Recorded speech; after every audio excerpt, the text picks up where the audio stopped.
Good evening, everybody, and welcome to Carving It Up Live right here on Facebook Live, YouTube, and Twitter.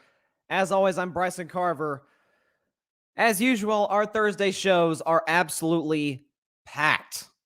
We got stuff all over the place. My Dallas Cowboys, as I predicted they would on Monday, just hours before the game started, heck, about 1 hour before the game started, would dominate the Eagles. They did just that. I'll talk about their win over Philadelphia in just a second.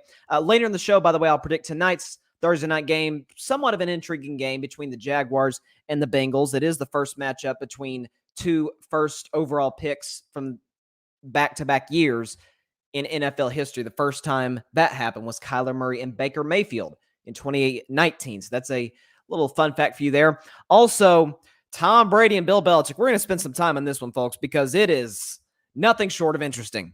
Seth Wickersham of ESPN has already written a book. I don't think it's out yet, about Tom and Bill's relationship. And to say there's a few nuggets in there is a massive, massive, massive understatement. I'm going to get into that in just a second. Also, LeBron's stance on the vaccine. I'm actually going to be kind of hard on LeBron for just a second, as well as Richard Sherman getting signed with the Buccaneers. We'd heard about this. I talked about this for a couple weeks now. It has happened. He was signed on, I believe, Tuesday, and I'll talk about that later on the show. But first, I just have a quick question to ask America. How about them Cowboys? I'm not going to yell it. I'm not going to yell, how about them Cowboys, like a lot of fans, like some of my friends who are Cowboy fans or like, famous Cowboy fans of the world. I'm not going to do that. I'm not going to do that unless it's a playoff win. What I will say, though, is two things. Let's start with the Eagles, who I've never liked, never will like. That's just how it goes. Philadelphia is a below-average football team. I'm not going to go to bad yet because the defense is decent. They showed that over the first couple of games of the season, right? Jalen Hurts, while I don't think he's a franchise quarterback at all, can play, can move around. Made some nice throws, made some horrendous throws Monday night. So he's in the Teddy Bridgewater, which I think, can I say Teddy Bridgewater's graduated out of this category after how he's been playing? Low-end starter, high-end backup. I think Hurts falls into the high-end backup more than he does low-end starter. I'm not real sure that he's the answer for the Eagles long-term. Nick Sirianni, I didn't like the hire from the beginning. They're a complete mess. They had 13 penalties on Monday night. 13 for a total of 86 yards. 13 penalties. I was going nuts about the Chargers committing 12. Eagles did them one better. Literally. Couldn't run the ball. Couldn't really protect Jalen Hurts. Receivers couldn't really get open. Defenses couldn't get a stop.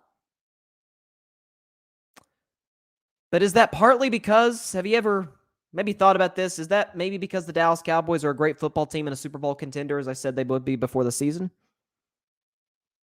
May I remind you that the Philadelphia Eagles, over their first two games of the season, not against lackluster offenses either, Atlanta and San Francisco, not great offenses, although you can make an argument for San Francisco as a semi-great offense, but I wouldn't put them in the category of, say, the Packers or the Bucs, the Rams, the Cowboys, or anybody. But this is the same Eagles defense. First two games of the season gave up an average of 11.5 points a game. Shut down. Dallas dropped 41 in their heads. My bad. My bad. I was off on that. Philly's defense specifically gave up 34. The 41, the extra 7, of course, came from another Trayvon Diggs pick, which he took this one to the crib and pretty much put the game out of reach. But this is what I'm seeing from my Dallas Cowboys. First of all, Dak Prescott, I'm not shocked. I know people are talking to the media like, oh my God, Dak Prescott's playing amazing. Now, I will give him credit. I will give him all the credit in the world for how he's played coming off what was just a devastating ankle injury last year. Of course, we all know that. We know that story. So I'm not saying we should downplay that. But as far as him being an elite quarterback, playing well, deserving the $40 million, Said for years, yeah, of course, he's worth every penny. I said when he got paid back in March, and I think you're seeing it manifest itself right now, the last 2 years, Dak Prescott's had a tremendous burden on his back. And that's, I don't know if this team believes in me. I'm getting better and better each and every year. Does the Jones family, I know they're talking that talk, but do they really believe in me? Finally, Jerry Jones swallowed his pride, figured we didn't look so good when Dak Prescott was out last year, gave him his money, and boy, is he paying off so far. To me, he's a top 5 in the MVP discussion. He's up there with Kyler Murray, Tom Brady, Matt Stafford. I mean, you can put him up there with anybody. He's playing that well. Now, the one thing I will criticize Dak Prescott for is that he's got to clean up the turnovers. He's had 3 turnovers in 3 games. Okay, I think the first turnover, he had the very first game, opening night against the Tampa Bay Bucs. That was not on him. The pass went right through CeeDee Lamb's hands. He should have caught that.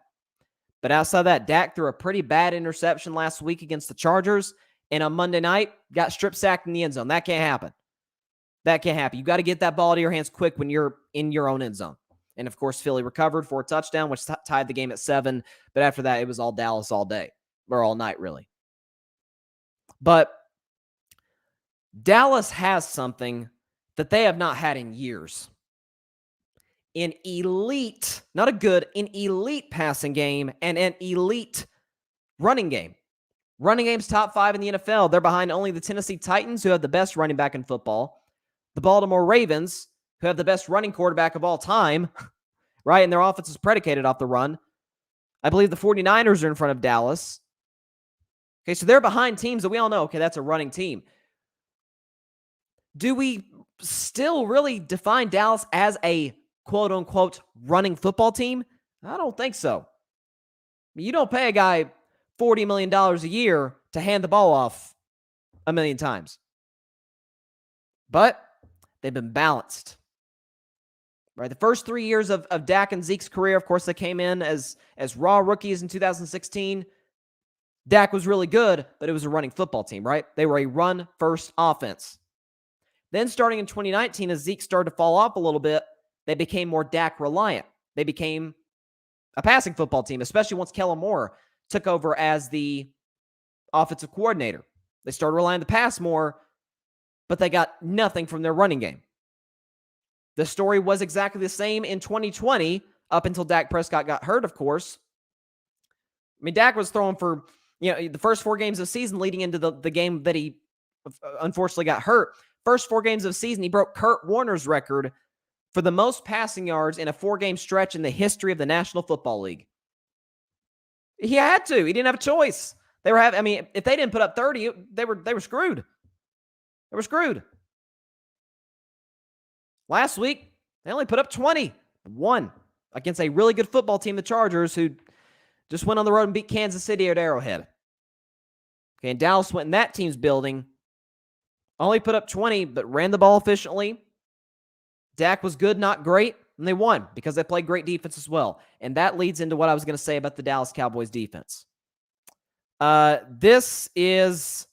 Listen, I said about the Dallas Cowboys going into the season, I had them going 12-5, winning the NFC East easily.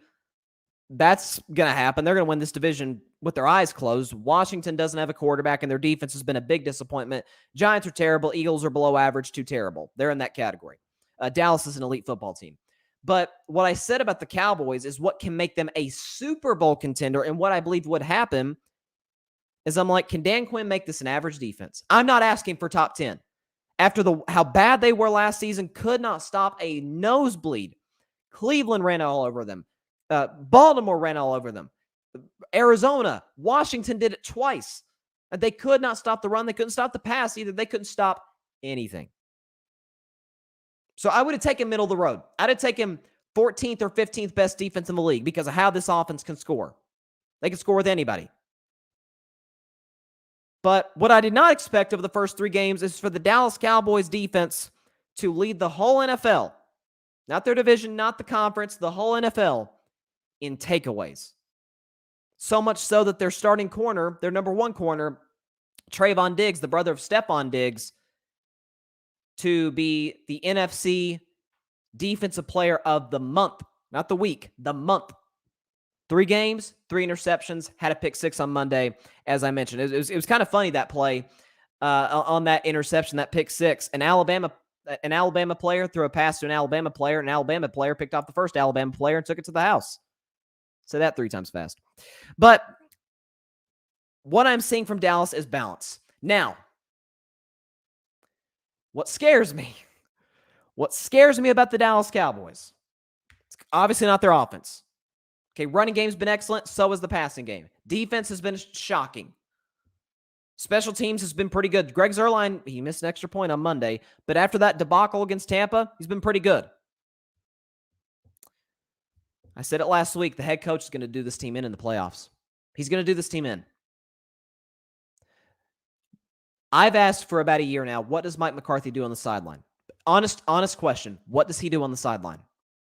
We all know Dan Quinn calls the defensive plays. Last year was Mike Nolan, and that was a disaster. But Mike Nolan last year, Dan Quinn this year calling plays for the defense. Kellen Moore called plays offensively.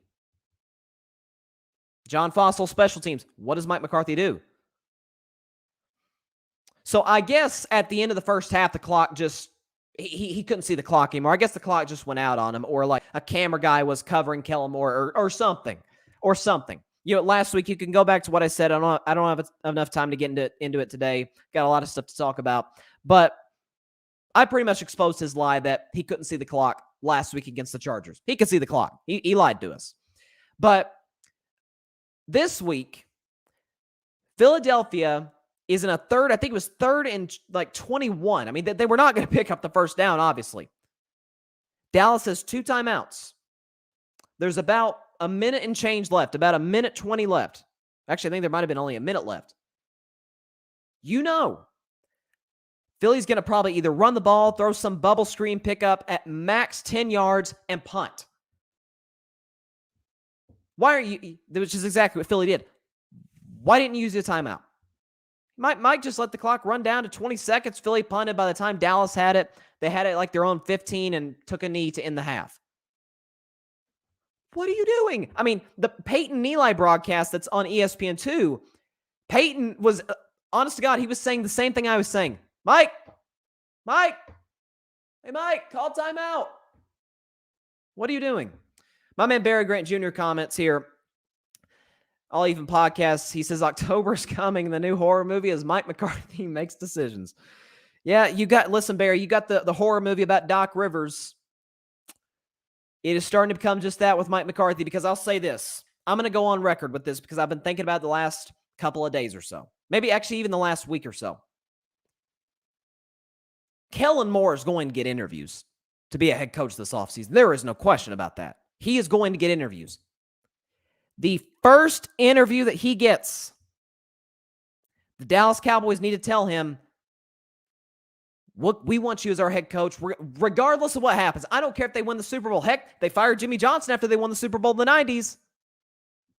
There's precedent for this. And we all know Jimmy Johnson is leaps and bounds better coach than and team builder in general than Mike McCarthy. They need to have some kind of, closet deal or whatever with Kellen Moore and say, you're our guy. You are our head coach. They cannot lose this guy. He's got an amazing relationship with Dak going all the way back to Dak's rookie year when Kellen was a backup quarterback in the NFL. Then Kellen became one of the offensive coaches. Then he became the coordinator. Dallas needs to keep this guy. Dan Quinn's been important. There's no question about it. They got to keep Kellen Moore. They cannot keep Mike McCarthy and let Kellen Moore go out the door to wherever, I don't know, Chicago or whoever's got a head coach opening at the time. Cannot do it. Cannot afford it. And so, was I impressed with my Cowboys? Darn straight. They look great. They look like what I said they would be before the season, a Super Bowl contender. A team that would get to the NFC Championship game and lose to Tampa. And if you're still in here, Barry, we had the bet about Dak getting to the NFC Championship game in his first year after signing the new contract. Well, So far, they're on a pretty good trajectory towards that. Although the Rams, I talked about the Rams, they're the best team in the NFL right now, but again, we get a long season to go. Dak looks excellent. Running game shocks me. Offensive line looks like the 2014 offensive line. Well, maybe not that. The 2016 offensive line. Maybe that's a better comparison. Defense, it's been a revelation. Special teams, it's gotten better over the course of the last few games. It's the head coach, and it's this guy. There's a pony in here somewhere, is the old adage, with the boy scooping up the manure on Christmas Day and whistling while he was doing it. Here comes Santa Claus. That's what I'm saying. This is what we got to deal with. That's the guy that's going to hold us back, along with his new favorite coach. I'd say Jason Garrett's getting pretty jealous right now. Mike McCarthy. That's what's going to do this team in. All righty. Speaking of head coaches and owners and quarterbacks, hang on tight for this one. Seth Wickersham of ESPN is about to release a new book. Some in the media have already gotten the book and are reading it. There have been some excerpts from the book that we actually have right here to break down and discuss about Tom Brady and Bill Belichick. Like I said, hang on to your seats because this is gonna be something. So, of course, we all know 3 days from now, I would argue the most anticipated regular season game. You could make an argument this is the most anticipated regular season game in NFL history. I'm not even the slightest bit joking. I don't think this is hyperbole. Because you're talking about the longest and greatest dynasty in the sports history. With the greatest quarterback ever, the guy who, I'm about to get into this, who some people believe is the greatest coach ever, who split. The quarterback won the Super Bowl. The coach did not come close to doing this, to even competing for a Super Bowl. And now they're going to meet in the quarterback's old stomping grounds. On Sunday Night Football, standalone game, the whole country. Heck, I just saw Adam Schefter tweeted that the Today Show and NBC Nightly News is going to be live from Gillette Stadium in Foxborough. This is a big deal. The Today Show and NBC Nightly News doesn't just go to, Jacksonville. They don't just go to random games. I mean, this is a big deal. Okay, so why don't we start with what was one of the biggest mysteries in the NFL the last 5 years or so, which is, and I've asked this question on the show, I know you've asked this question. Why didn't Malcolm Butler play in Super Bowl 52? I mean, he led the Patriots defense in snaps played. Just 3 years prior, he was the hero of Super Bowl 49. As great as Tom Brady was, and he deserved that MVP, Malcolm Butler saved the game at the 1 yard line. Malcolm Butler, he said after the game, I saw what was coming. He did his homework. He watched film, stepped in front of, I believe it was Ricardo Lockett at the 1 yard line. Now listen, Seattle should have ran the ball, of course, but give credit where credit's due. If Malcolm Butler doesn't make that play, that's a touchdown. Seattle scores, and nobody's debating Pete Carroll's call there or Darrell Bevell's call there. Okay, so he made that play. And out of nowhere, the whole country, we're all sitting down watching Super Bowl 52, Eagles, Patriots, and we're like, wait, where's Malcolm Butler? He's not on the field. He's on the sideline. Matter of fact, they showed during the national anthem, he was in tears. Now, guys get in tears during the national anthem. We get that. But it was almost a look of dejection. It was like, he looks like, he didn't look like he's getting emotional about, say like the anthem or just being in the Super Bowl. He almost looks mad. I'm like, what's going on? Well, it's because he got benched. Now, after 3.5 years, we know why Malcolm Butler got benched.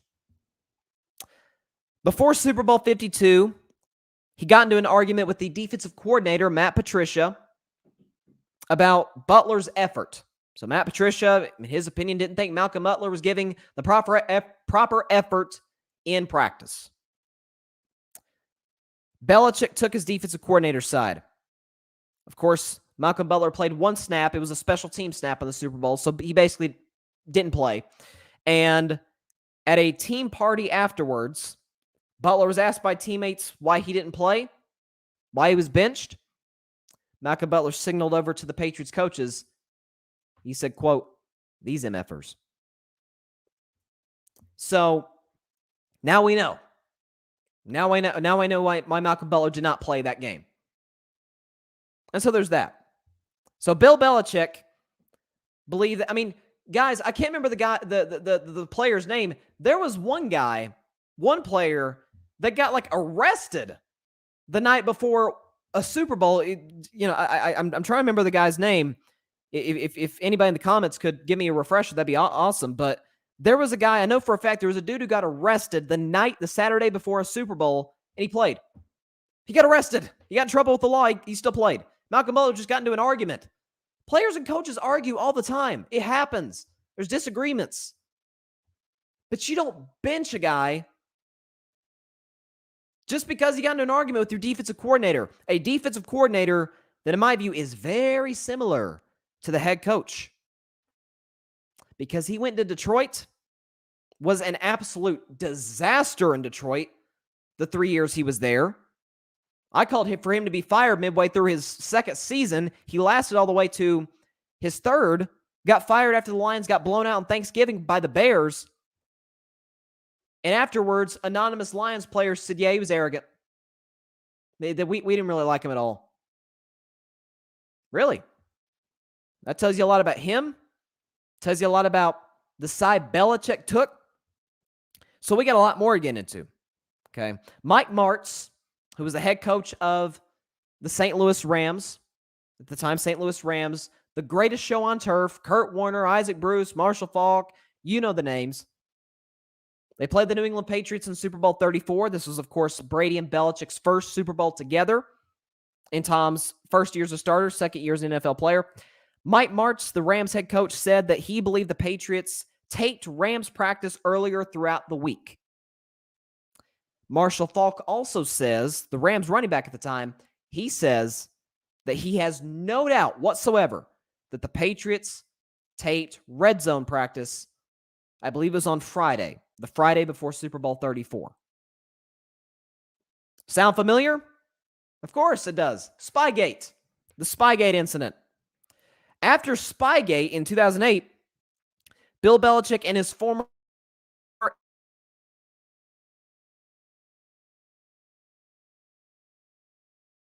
Eric Mangini became the head coach, eventually became the head coach of the New York Jets. And he knew what Bill was doing. He knew about the taped practice, taping other teams' practices. He knew that. And he told Bill, listen, what you're doing, I think, is wrong. I won't rat you out to the NFL as long as you don't record our practice. What do you think, Bill Belichick? What do you think he did? Why did you think he got in trouble? So, Mangini's wife, Eric Mangini's wife, tried to kind of calm down the tensions between the two, and Belichick, quote, blew her off. Well, this didn't exactly make Eric Mangini too happy. And again, they almost got in a fist fight. So there's that. Okay, let's go to Robert Kraft once called Bill Belichick the biggest effing a-hole in his life. Bill O'Brien, boy, you know how I feel about Bill O'Brien. Whew. Bill O'Brien once told a colleague that he tried to get fired by the Texans because he thought he could succeed Bill Belichick. So you got a former Patriots employee that's like tanking an entire franchise just so he can get out to succeed Belichick. Another part in the book says that there was an NFL franchise earlier in Los Angeles. Brady might have forced a trade there. In 2017, Tom Brady said he didn't want to play anymore for Bill Belichick.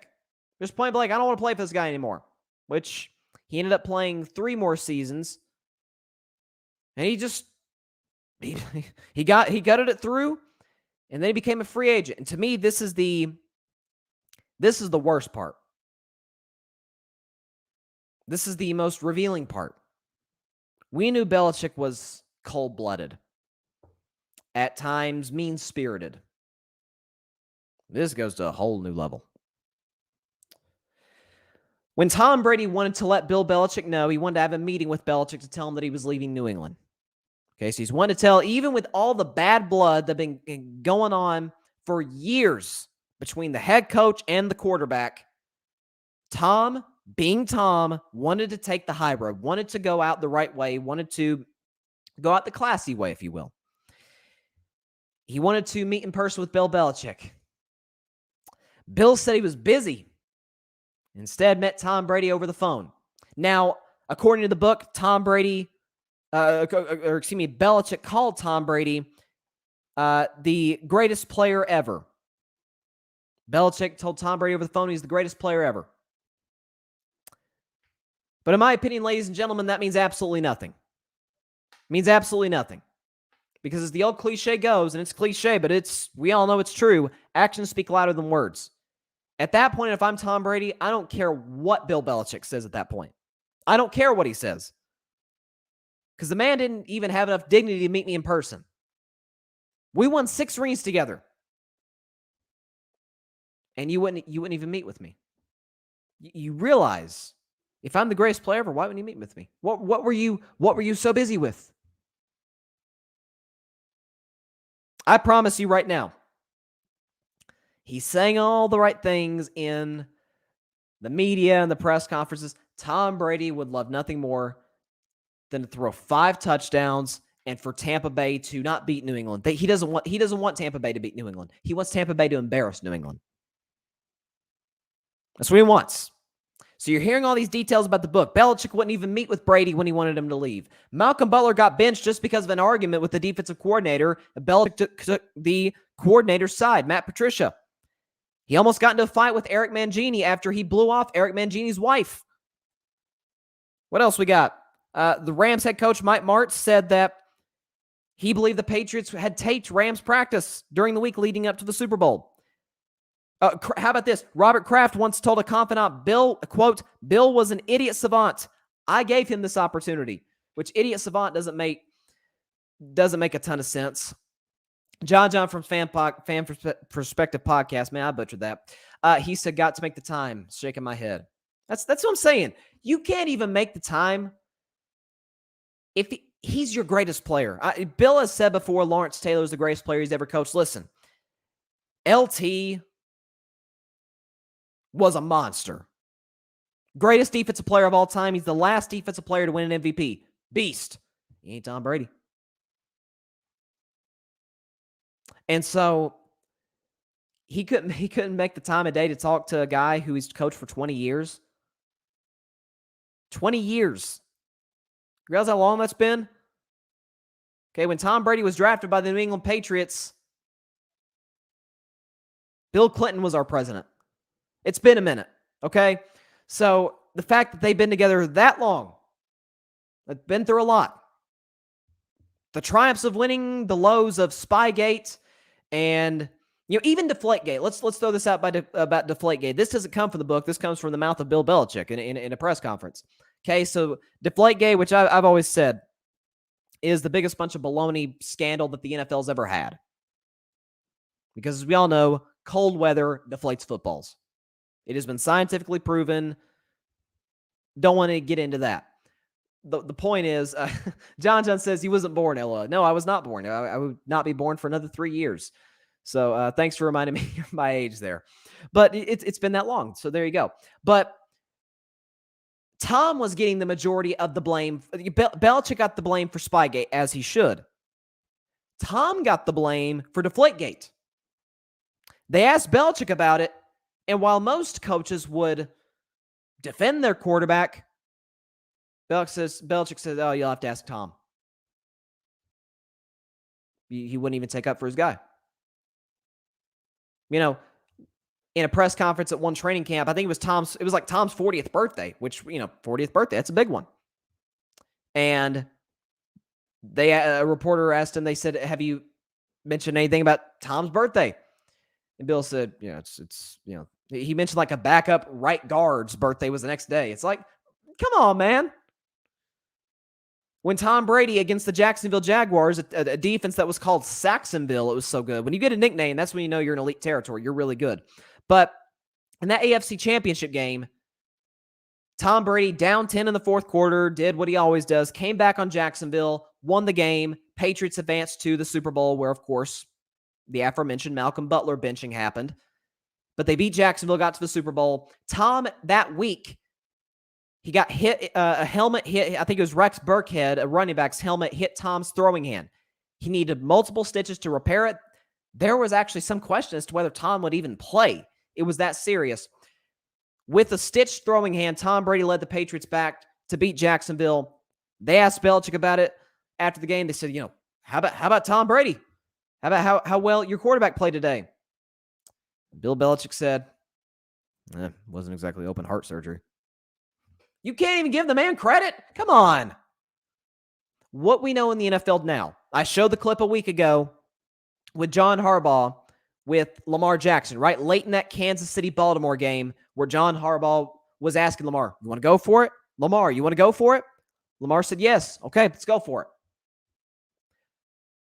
Today in the NFL, and I don't know if the old heads want to hear it or not, but it's the truth. It is the reality of today's NFL. The head coach and the quarterback, if he is an elite quarterback, are equals. Sean McVay, Matt Stafford, they're equals. They treat each other as such. I just talked about Lamar Jackson and John Harbaugh in Baltimore. Patrick Mahomes and Andy Reid in Kansas City. Many other examples. Tom Brady, Bruce Arians. I'd actually put Tom above Bruce Arians in that relationship, but you get the idea. As I talked about last week, Tom Brady's trainer, Alex Guerrero, said Bill Belichick wouldn't adapt. He was rigid. That's why I've always said it makes, I understand they're friends, and I've got no problem with that, of course. But as I said last week, John says on to Cincinnati. Yeah, we're on Cincinnati. We're on Cincinnati. We're on Cincinnati. That's how Bill operates. But I get their friends. Of course, I have no issue with that at all. But when people have compared Nick Saban to Bill Belichick to Nick Saban, I'm like, you got to be kidding me. Nick, unlike Bill, adapted. When college football was moving away from what Alabama was running offensively, Saban, in all of his championship rings, could have said, no, I'm going to do it my way. This is how we do it at Alabama, darn it. No, he evolved. And not only did he evolve, he does it better now than anybody else offensively. With the quarterbacks that's come into Alabama, the receivers, the offensive linemen, they've changed the way they played because college football was changing the way it played, and they were starting to close the gap with Alabama, and Nick Saban could have easily said, no, I'm resting on my laurels. But he didn't do that. He adapted. Belichick, on the other hand, as the game was becoming more of an offensive league, more of a skill position player league, the Patriots are the worst skill position players in football. One of the reasons Tom Brady left, as I said all the way back, you can look it up. In December of 2019, I started saying this. One of the biggest reasons Tom is going to, and as we all now know, leave New England. Who do you have to throw to? Gronk had retired. I joked on the show, his best receiver was a running back, James White. Edelman was old. N'Keal Harry, bust. Okay, Jacoby Myers, Gunnar Olszewski. That's not a receiving core. He went to Tampa with Mike Evans, multiple 1,000-yard seasons. Chris Godwin, Pro Bowler. He eventually added Antonio Brown. Gronk came out of retirement, but he still had O.J. Howard, who's a really good tight end. Same can be said about Cameron Brate, who's a good tight end. He went where there's good skill position players. And New England didn't have that. And this is why I say the fact that people say Belichick's the greatest coach ever, to me, is laughable. I've said, I've thrown it out so many times. As a head coach, without Tom Brady, in his career, in his head coaching career, Bill Belichick has made the playoffs one time. One time. And that was back in the 90s when he was the head coach of the Cleveland Browns. In those seasons, I believe it's 8 seasons without Tom Brady in his head coaching career. The 2 seasons in New England was when his first year when Tom wasn't the starter, when Bledsoe was the starter. By the way, Bledsoe was a really good quarterback. People forget. And the Patriots went 5-11. Bill's rookie year as a head coach in New England. And then the second year without Brady, was when, of course, he played the first game, but he tore his ACL and was done for the year. So that's basically without Tom Brady for the full season. And then last year without Brady.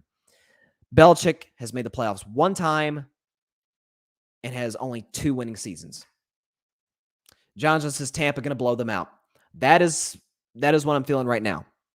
That's what I'm feeling right now.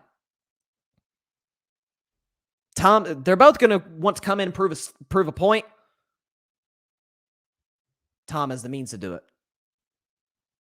Heck, Tom's greater. I believe I honestly believe, because greatness travels. Okay, true greatness isn't relegated to one location. Tom could have gone anywhere. And I think still become the greatest quarterback of all time because he has the work ethic, because he has the discipline, because he's a phenomenal leader. He'd have still become the greatest quarterback ever. It's that simple. So this book, I'm sure we're going to continue to get more and more information from this. Wow. This was no joke. This was no joke about Bill and Tom's relationship. It was bad. It wasn't even like teetering. It was flat out bad at the end. Just bad. So, listen, ultimately, as we all know, as I said, as many I'm sure of y'all have said, I think Tom got the better end of that deal. By the way, Tom Brady's record since he left the New England Patriots, 16-5. Or excuse me, 16-6. Bill Belichick, 8-11. And he had Cam Newton last year. And he has the next Joe Montana, as some people say, Mac Jones. And he's 1-2, about to be 1-3.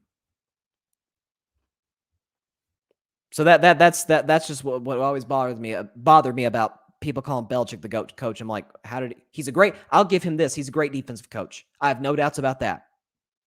Great defensive coach. But if you're going to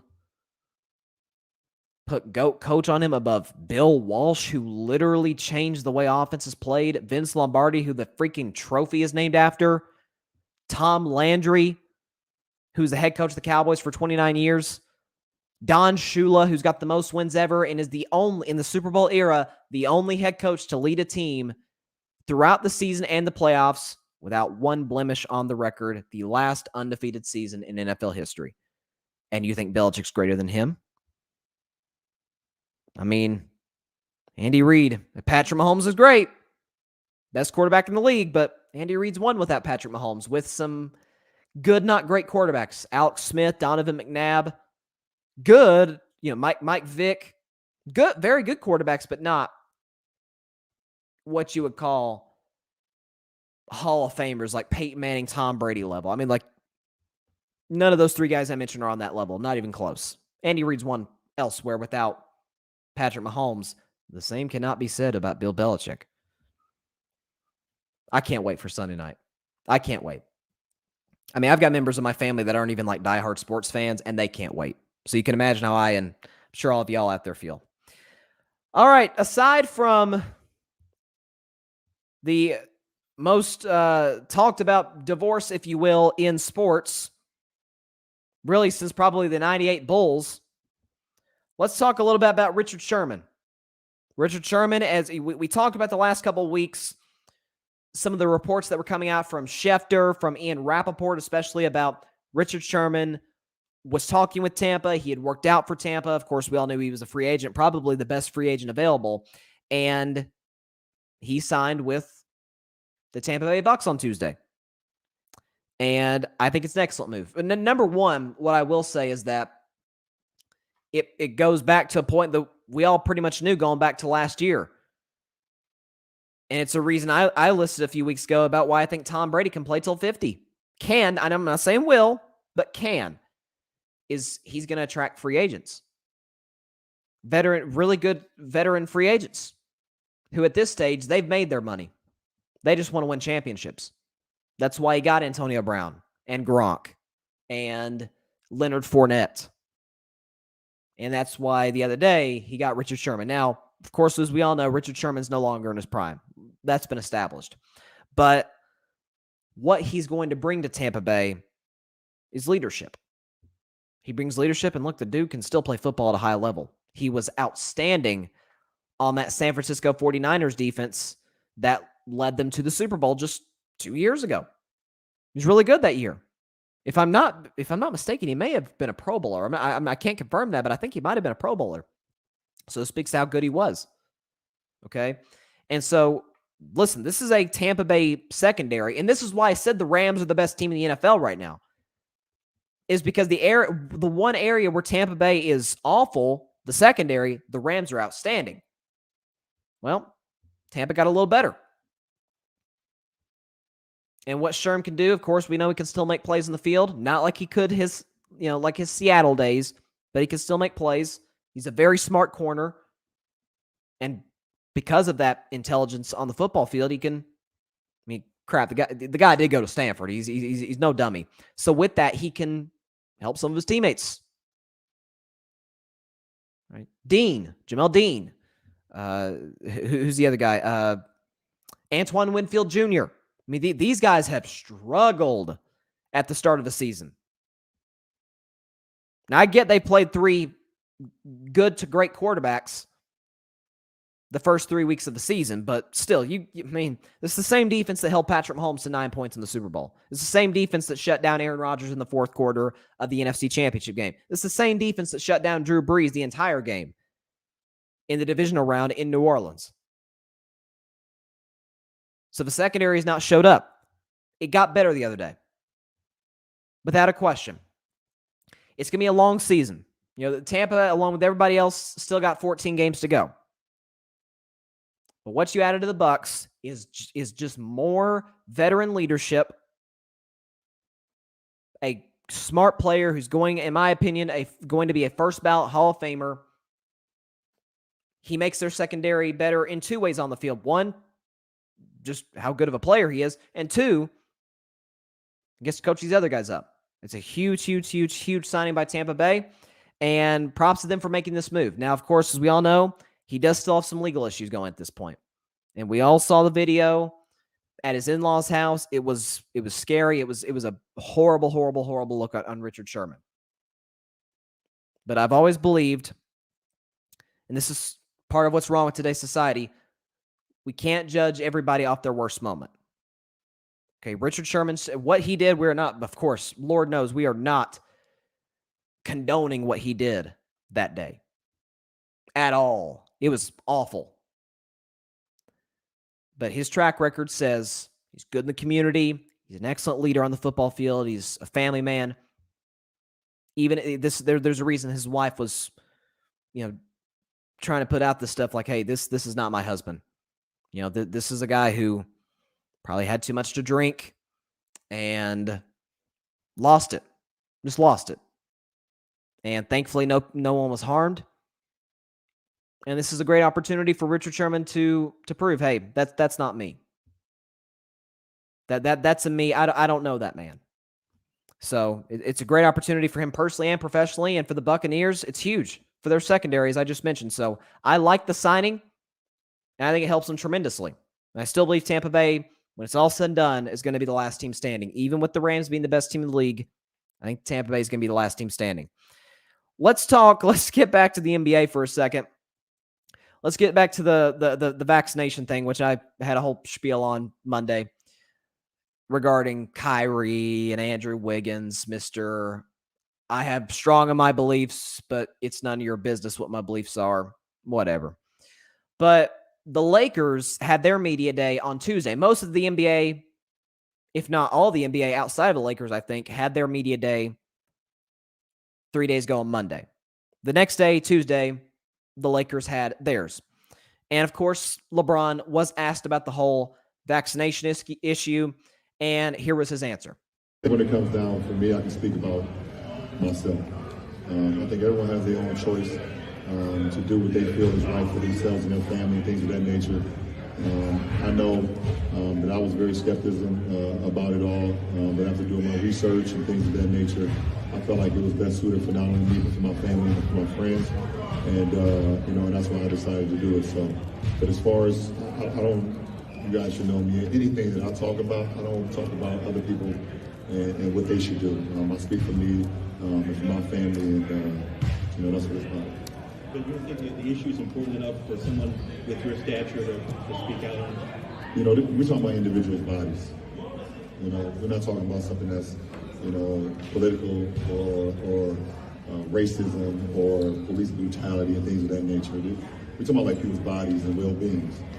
So I don't feel like, for me personally, I should get involved in what other people should do for their bodies and their livelihoods. It would be me talking about somebody if they should, take this job or not. Listen, you have to do what's best for you and your family. If they should relocate, you have to do what's best for your family. So I know what I did for me and my family. I know some of my friends and what they did for their families. But as far as speaking for everybody and their individualities and things they want to do, I don't feel like that's not my job. Listen, I'm one of the few people probably on this earth that can say Michael Jordan is the greatest player of all time without dissing LeBron. That's a topic for another day. So y'all know how I feel about LeBron. You are not having an intelligent basketball discussion if he is not one of your two greatest players ever. I've got him at 2 behind Jordan. Jordan is greater, but LeBron's 2. With all due respect, God rest his soul, Kobe Bryant, I'd take LeBron over him. I'd take LeBron over Magic and Larry and Kareem. With all of that said, and LeBron has been an outstanding speaker against, racism, against the injustices that we know goes on in this country. We get that. I was very disappointed in what he said on Tuesday, and here's why. LeBron James is not the face of the Los Angeles Lakers. LeBron James is not the face of the NBA. LeBron James, if we're being honest, if we had to pick one, he's the face of the 4 major American team leagues. It's either him or Brady, and I'd argue it's LeBron, because only recently has Tom Brady become more open about himself. LeBron James has a platform larger than most celebrities, actors, business people, politicians in some cases. He's got a very, very large platform. And he's riding the fence. He doesn't want to get uncomfortable in this situation. And at the end of the day, it goes back to what I said Monday. Personal decision. Listen, it is your personal decision, technically. John just says LeBron is 2, hands down. No question. But listen, it is your decision. Of course, we get that. But as Jerry Jones said, and y'all know I've been critical of Jerry Jones. I just was, 30 minutes ago. Jerry Jones, I think, said it best. It is your personal decision until it affects everybody else. I gave y'all the numbers the other day. I'll just throw out my state of Tennessee, my humble state of Tennessee, where the vaccination rate is only 41%, hopefully growing. But Tennessee, COVID cases, as far as in the hospital, people that have had to go to the hospital because their COVID has been that serious, vaccinated people have made 0.4%. That means 99.6% of people that are in the hospital are not vaccinated. The numbers speak for themselves. Okay, we all know you can spread COVID easier if you're not vaccinated. We all know this has been clearly established by the science that COVID cannot be deadly, or is almost it's almost impossible to have any sort of serious illness from COVID if you get the vaccine. And so, with LeBron saying it's people's bodies, yes. But again, and I criticized LeBron for what he said back in March about the vaccine when he wouldn't state whether he had gotten it or not. Because I think as early as February, the vaccine had been available for NBA players, which, it makes sense. They're around a lot of people. Now they're around thousands of people now that arenas are full again. We see what San Francisco and New York have done, which is why I was all over Andrew Wiggins from my Golden State Warriors, and Kyrie. Heck, I've come to expect this crap from him, but you get the idea.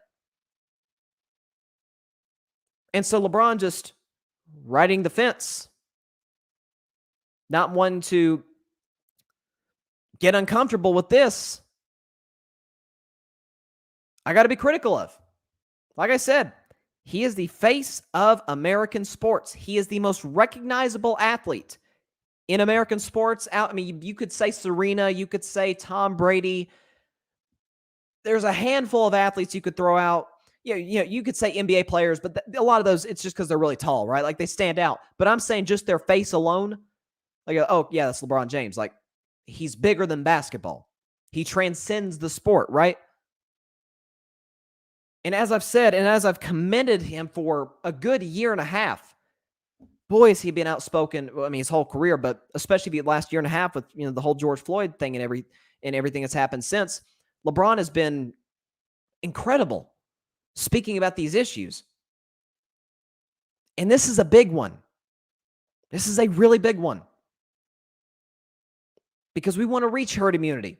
We don't want to have things possibly shut down again or even have to wear masks everywhere. And so, listen, you technically have the personal freedom, as I've said numerous times on the show, you got the personal freedom not to wear a seatbelt in the car. You can, technically, but a cop can also pull you over and give you a ticket because you broke the law. Right? You can do a lot of things, and there's still consequences. And so you see what the NBA came out with recently, saying for the cities of San Francisco and New York that players who are not vaccinated, which includes at the time Kyrie Irving, Andrew Wiggins, for players that are not vaccinated and thus are not able to play in those games in, obviously at the Barclays Center in Brooklyn, Madison Square Garden in Manhattan. I think it's in Manhattan. I could be wrong about that, but of course it's in New York. And the Chase Center in San Francisco, California, you don't get paid. Good news. We got some good news about this, though. The NBA has come out and said the NBA has, according to Woj, the NBA has reached a 95% vaccination threshold of its players, reflecting a steady rise since the opening of training camps. That uptick includes players who've received at least their first shot. So this means not all the 95% is fully vaccinated. But of course, if they got the first shot, they're on their way to doing so, which is, of course, great. Again, they're around thousands of people. You don't want to take it home to your family. And that's what LeBron was saying. I get what LeBron's saying. I want to protect myself. I want to protect my family. I want to protect others around me. And by that, he made the right decision. But it's kind of the writing the fan. I mean, Damian Lillard, I'm going to see if I can find the quote from Dame because he was, he was very strong about players getting the vaccine. Let's see if I can find the Damian Lillard quote. Here it is. He said, "I'm not mad at people who said they need to do their research, but I have a lot of people in my family that I spend time around. I'm not just going to put their health or lives in danger. As a kid, I'd had to get shots my whole life." That's the thing. These people that have become, anti-vaxxers, we've all gotten shots our whole life. It's like now if you say flu vaccine, it's like, some people are going to go ape on you. And so my final point, and I've said this before, don't get your medical advice from Larry Bob on Facebook or from anybody with no medical credibility. Get it from epidemiologists. Get it from people who do this for a living. You don't go to a mechanic and ask for a root canal. You don't go to a dentist and ask to have your car repaired. Okay? If a doctor prescribes something for your sick child, I think you're probably going to, trust what the doctor's saying because you'll do anything and you'll defer to his or her opinion because they're smarter in this area than you. And that they have something that can hopefully heal your kid from whatever the ailment should be. And so all these people that now do their research, come on. At this stage in the game, and the vaccine became available to everybody, I think in May, just the whole general population. in May. At this point, September 30th, October's tomorrow. If you haven't gotten it, it's kind of ridiculous at this point. Like, just get the shot. Keep yourself safe. Keep your family safe. It's for at the end of the day. Listen, it's for your own good. It's for your family's good. It's for the good of the country, the good of the world. So, get what LeBron's saying about, I want to keep myself safe, family safe. Of course, I agree with that. But with other players, that he kind of was riding the fence a little bit. And I wasn't a fan of that at all. But listen, as far as I know, the Lakers are fully vaccinated, or at least had that goal. Ownership and front office has said, "Listen, our team's gonna get the shot." Jerry Jones was adamant about the full team getting vaccinated. Now we know Keanu Neal, a linebacker for Dallas, is on the COVID list, so he is on the, by the way, the COVID list for 2 weeks, not 5 days. It's 5 days if you have it because you get over it quicker. 2 weeks because you don't get over it quicker. So that's the reality of sports right now. And at the end of the day, these leagues ain't going to jeopardize their money. They're not going to jeopardize having more games postponed, having to refund tickets. I mean, they don't want that at all. So that's where I'm at. Hopefully there's not. Listen, I talked about this with the NFL when some of the stuff was happening with the league in, I guess it was late July, early August with the whole vaccine discussion. And look, I said the same thing then. Thankfully, it's not really much of an issue in the NFL because these players are smart. Coaches, front offices, they're smart. They're not going to be macho man, I know more than the doctors and the scientists. They're like, listen, we got to keep each other safe. We got to keep our families safe. We got to keep this league going. And I anticipate the NBA will do the same. But for the Kyrie Irvings of the world, the Bradley Beals and the Andrew Wiggins, it's like, guys, I wish I had the soundbite. Robin Lopez, who's the brother of Brooke Lopez. Brooke Lopez was a part of the Bucs team that won the championship this year, right in July. And Robin Lopez, who now plays for the Orlando Magic, by the way, he has a teammate, Jonathan Isaac, who's anti-vax, and gave a kind of a reason why.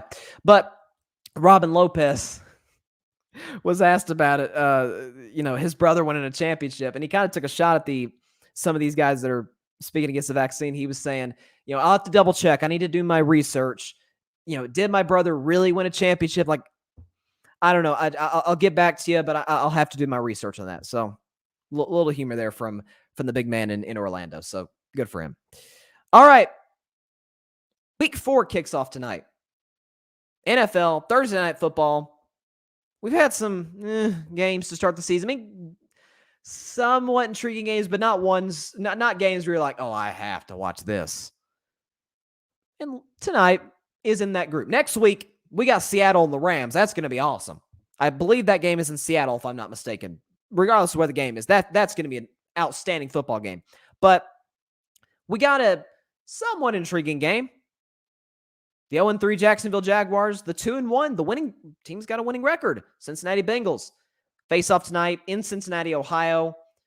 Game kicks off at 8:20 Eastern, only on the NFL Network. The spread, the line for this game is Cincinnati minus 7.5. So the Vegas guys and gals, they like Cincinnati to win this game. As I mentioned earlier in the show, to start the show, this is the second meeting between the last two number one pick quarterbacks in NFL history. Meaning, Joe Burrow was the number one pick, obviously a quarterback last year with the Bengals. Trevor Lawrence, quarterback, number one pick this year with the Jaguars. The only other time that's ever happened was only 2 years ago when the 2018 first overall pick, Baker Mayfield, took on the 2019 first overall pick, Kyler Murray. So this is a little bit of history here. And it's also, for the record, the first time that these two have played each other since LSU dominated Clemson in the national championship game early in 2020. So there's that little nugget. I'm going to go out on a limb here. I'm going to go ahead. This is my upset of the week. That's right. Upset of the week. I'm calling it early. First game of week 4. Upset of the week. Thursday Night Football. I'm going to take the Jacksonville Jaguars to win. Why not? Why not? 28-26 is my final score prediction for this game. Listen, what I have seen from Jacksonville, and I'm still not fully bought into Urban Meyer as the long-term head coach of this team. However, what I have seen from Jacksonville these last 3 games is a gradual, steady improvement. Week 1, they looked terrible against Houston. Week 2 against Denver, Trevor Lawrence did not play well at all, but you saw gradual improvements defensively. Last week, they had the lead at halftime. They were leading the Arizona Cardinals, who are 3-0 and are going to be a playoff team. I said Cardinals are going to be a playoff team, and they're 3-0, so they certainly look like it. They had a lead at home against the Arizona Cardinals. And so this week, listen, Cincinnati's clearly improved. That's no doubt. Joe Burrow, Jamar Chase, I think are going to have a big night as they have, as they did on Sunday. But the way I view it is, not Joe Burrow, Trevor Lawrence is going against a pretty bad Cincinnati defense. I get they gave up 10 points against Pittsburgh last week. That's because Pittsburgh has an old and washed-up quarterback. No disrespect to a guy who's going to be a first-ballot Hall of Famer in Big Ben Roethlisberger. He's done. He is washed. The tank is totally empty. It's totally empty. And so, yeah, why not? Upset of the week, Jaguars over the Bengals, 28-26. Why not? I don't know. I just got a little feeling about it. So not only does Cincinnati not cover, I don't think they win the game. I got Jacksonville winning only 2 this year. They'll beat Cincinnati tonight, and they'll probably get Houston down the road. That's the only 2 wins they're going to get, though. This is a bad football team. But these are NFL players. This isn't college, where there's 5 stars versus 2 and 3 stars. Alabama versus, Southern Mississippi State. I mean, you know what I'm saying? So, listen, Cincinnati is better than Jacksonville, but hey, I got Jacksonville winning this game, and I'm not backing off it. Tomorrow may not be a great prediction opening of the show, but hey, this is what makes this thing fun. So that is all the time we have for tonight's show. Thank y'all for stopping by. I had all kinds of crazy topics: the Brady Belichick thing, LeBron, and Dallas dominating Philly, but tomorrow got some predictions. All of Sunday's action in week 4 is going to be fun. Got some unbelievable games to predict tomorrow that will be played on Sunday. Obviously, you got Tampa Bay and New England. That's the granddaddy of them all. Arizona plays the Rams.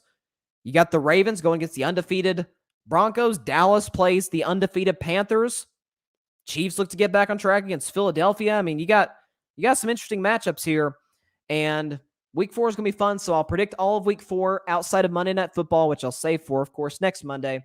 So thank you all for stopping by. If you're on YouTube, be sure to hit that big red subscribe button. Like, comment, share. Helps the show grow exponentially. Catch Carving Up tomorrow, Friday, 6 p.m. Eastern, 3 p.m. Pacific time. Facebook Live, YouTube, Twitter. If you're listening to Carving Up podcast, we appreciate that. Each episode is available about an hour after each broadcast on Spotify, iHeartRadio, Google Podcasts, Anchor, as well as wherever you listen to your podcast. So have a great night out. Have a great night, y'all. Enjoy the evening. See you tomorrow afternoon. God bless you all. Peace out.